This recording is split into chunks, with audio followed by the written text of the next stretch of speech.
Hey guys, it's Damien. And I'm Kenady, and thank you so much for joining us today. Now, we are starting a new series called For the Love of Money. And we're going to be doing a lot of money talk. Yeah. Talking about who pays when courting, money in marriage, debt things, tithing, contentment, a lot of stuff that we're going to be talking about. So make sure you stay throughout the whole series. But today we thought it'd be fun to just open it up with a little Q&A, some questions that we thought would be nice to answer, just about where we learn about money and how we handled money in the past and how we're handling it now. Because I don't know about you, but we in debt. We ain't been wise with our money in the past. But we are hopeful for the future, and so we just thought some things might help you all if you're maybe young and not in debt or whatever it may be. We're not money experts. We use the word, and we also listen to Dave Ramsey and everything. But if you have money resources that you watch or listen to, comment below. We want to know. We're trying to get out of debt, and we're just trusting God throughout the whole process. So let's go and get started for the first question in our money talk. Okay.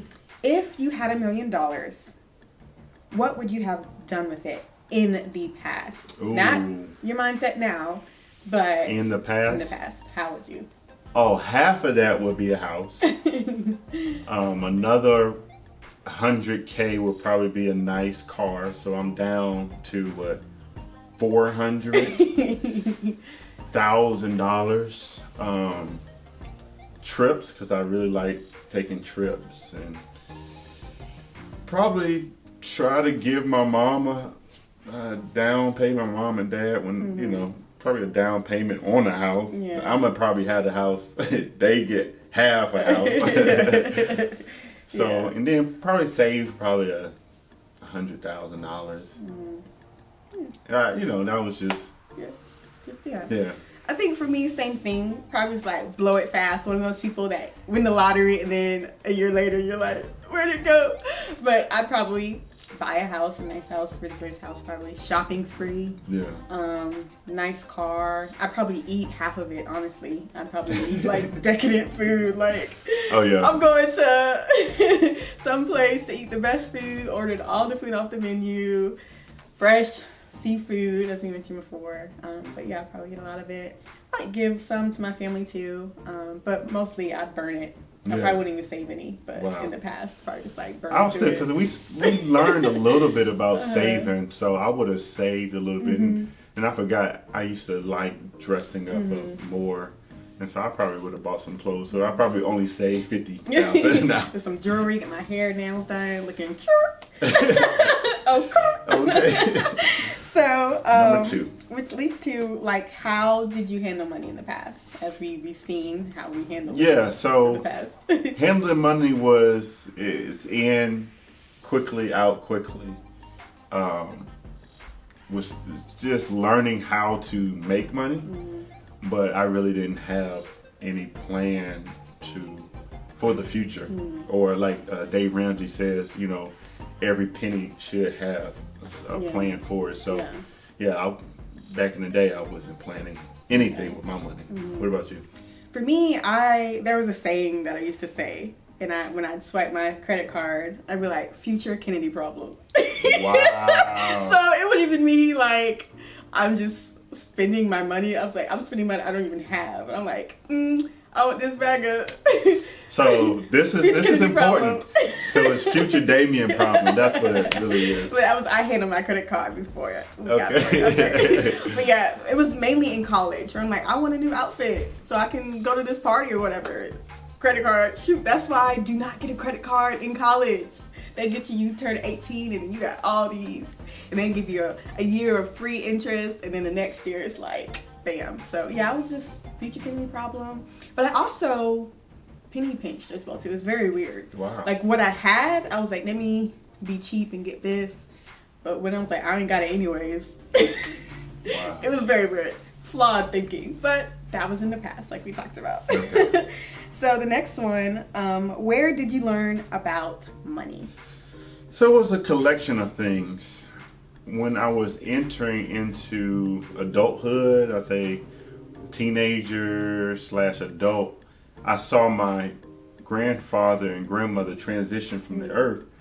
And with that, there was some stocks that was passed down to my mom and my father.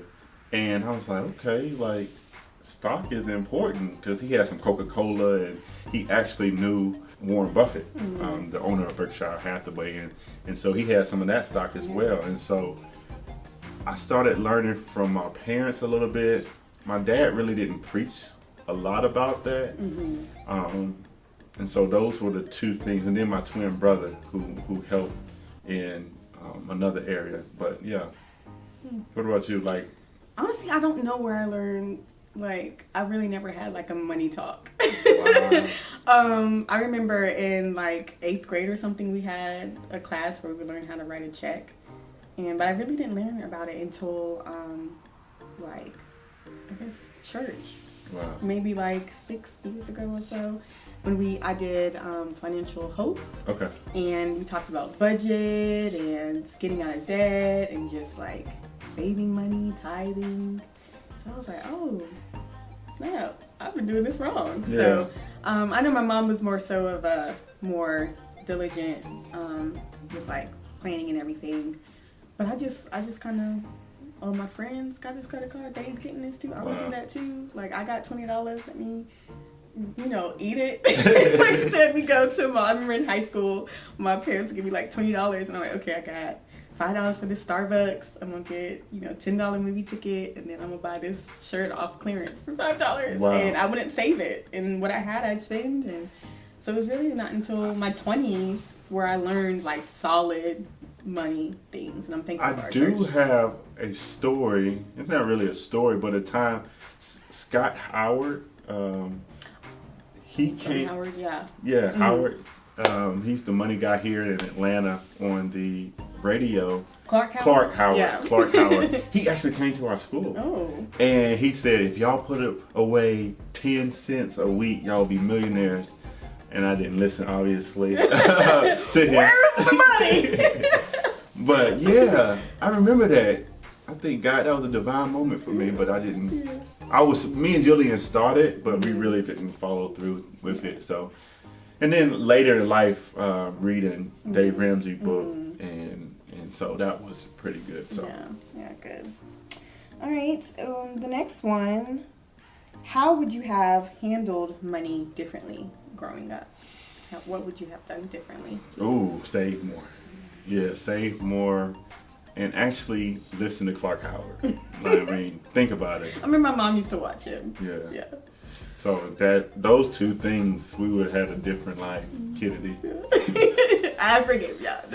Like, I ain't had nothing either. Yeah.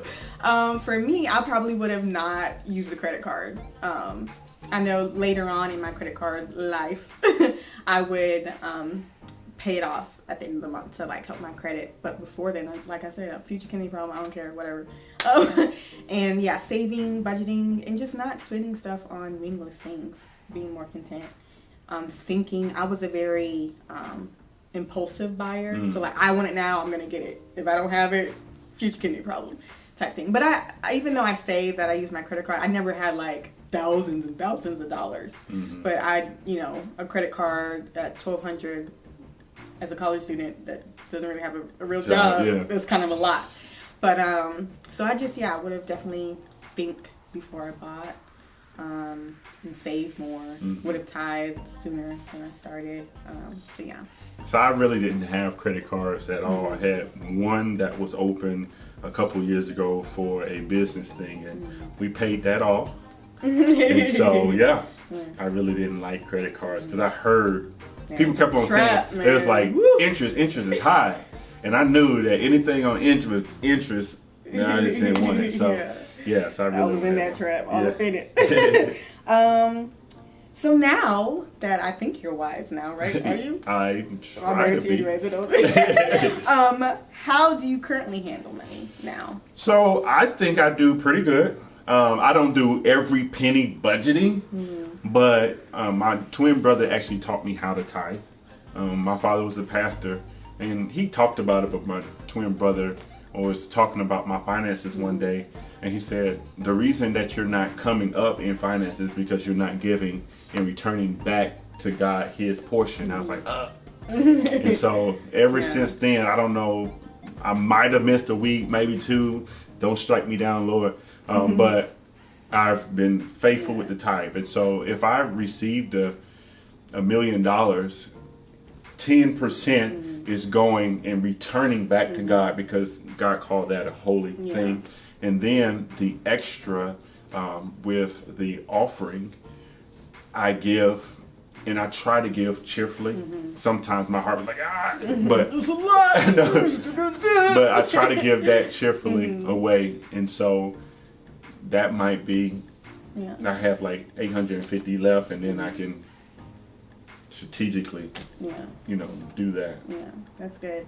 For me, I think you helped me a lot. Honestly, I still working on some things I handle a lot better.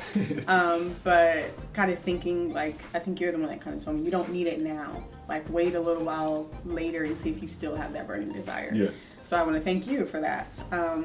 Definitely don't get played with a credit card no more. I played a credit card on occasion, but not anymore.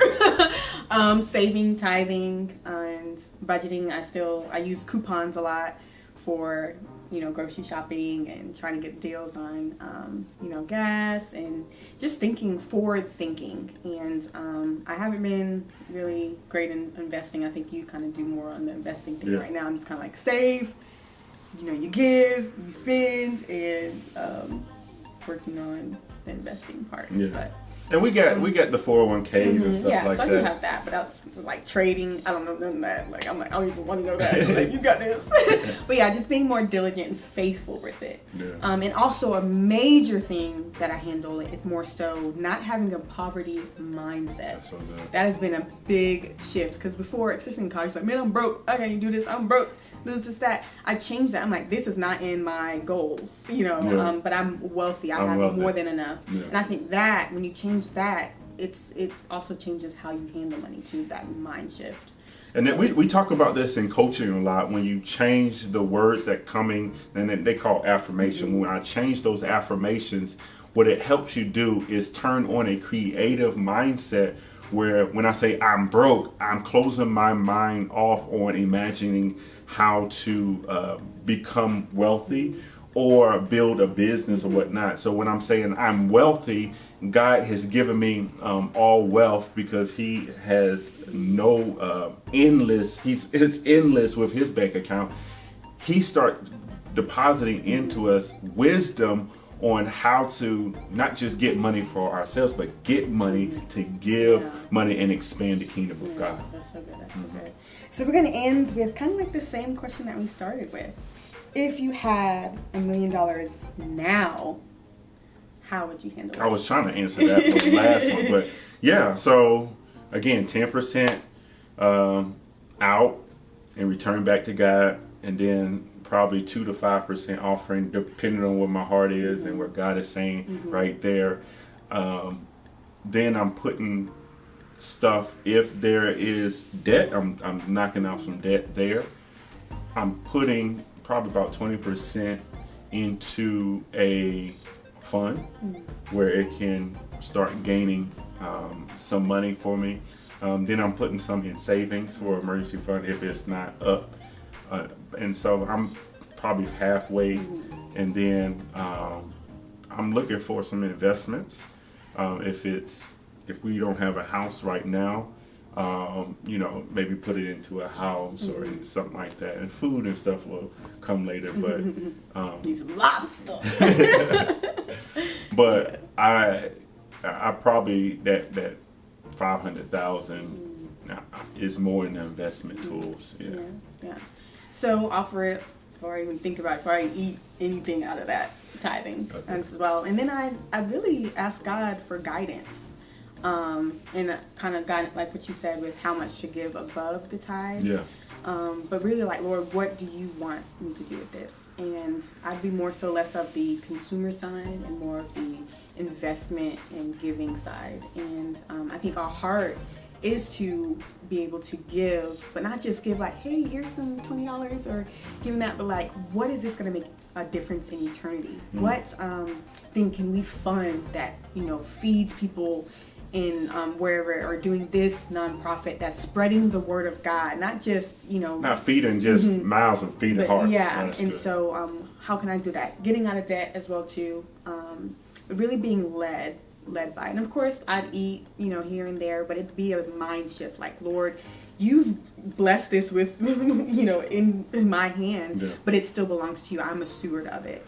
And so seeing, like, what would he want to do with that, and helping my family get out of debt too as well, and but wanting to, like, not consume it all, but multiply it. Yeah. How can we multiply it? I love what the Jewish culture does.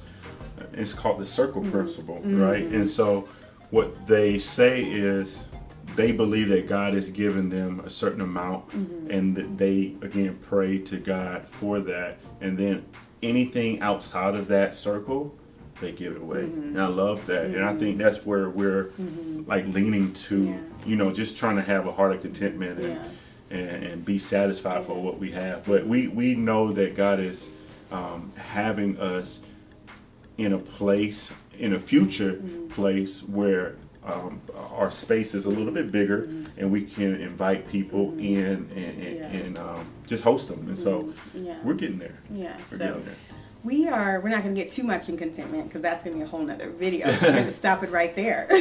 But we just thought this would be fun, just to kind of talk about it, and seeing how our mindset has shifted since coming and truly being like disciples of Christ. It all changes, because there's so much power in money. We have to be able to steward the little now, so we can be faithful with more later. And so hopefully this blessed you. Again, bring down your comment down on the resources that you might be using to help budget, or whatever it may be. And stay tuned for more to come in this series. Please like, share, and subscribe to our YouTube channel, and follow us on Instagram at Damien and Kenady. That's Damien and Kenady spelled out. My name is Damien Nash. And I'm Kenady Nash. And we'll see you next time. Bye.